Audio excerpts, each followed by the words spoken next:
अस्सलाम वालेकुम नाज़रीन, आप देख रहे हैं मीम टीवी की स्पेशल रिपोर्ट। मैं हूं हबीब उमर। तालीम के नाम पर करोड़ों का खेल, रंगारेड्डी से हैदराबाद तक फैला हुआ है रिश्वत का जाल।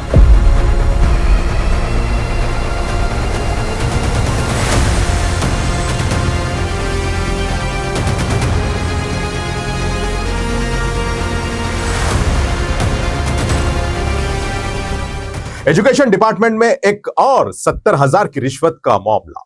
क्या आपने गौर किया है कि अचानक एजुकेशन डिपार्टमेंट में रिश्वत के मामले क्यों सामने आ रहे हैं? इस रिपोर्ट में हम बताएंगे आपको उसकी हकीकत कि कैसे चल रहा है एजुकेशन माफिया का खेल।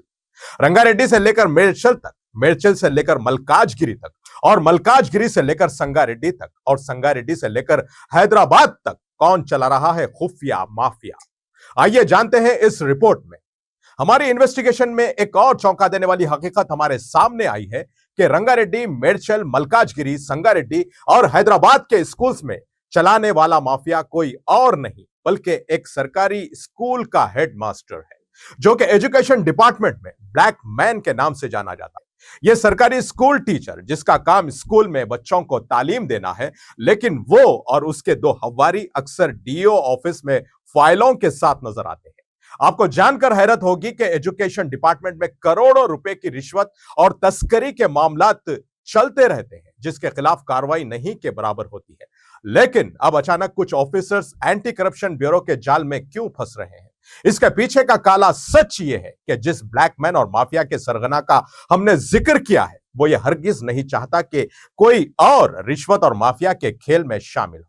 लेकिन कुछ ऑफिसर्स जब इस ब्लैकमैन के बगैर कुछ मामलतदारियां करने की जुर्रात कर बैठते हैं, तो इस ब्लैकमैन ने साजिश के तहत उन्हें रंगे हाथों एसीबी के हाथों गिरफ्तार करवा दिया, जिसके नतीजे में कुछ दिनों पहले बंडलागुड़ा में डिप्टी ऑफिस का जूनियर क्लर्क शिवा प्रसाद जद में आ गया था।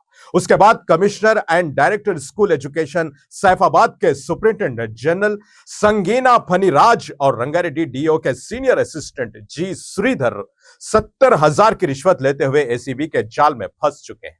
70,000 का मामला तो आपसी इख्तिलाफात की वजह से हमारे सामने आया, लेकिन अंदाजा लगाया जाए तो रंगारेड्डी, मेडचल, मलकाजगिरी, संगारेड्डी और हैदराबाद के हजारों स्कूल से ली जाने वाली यह रिश्वत, क्या यह करोड़ों की सल्तनत है या सरकारी तनख्वाह या खुफिया खजाना?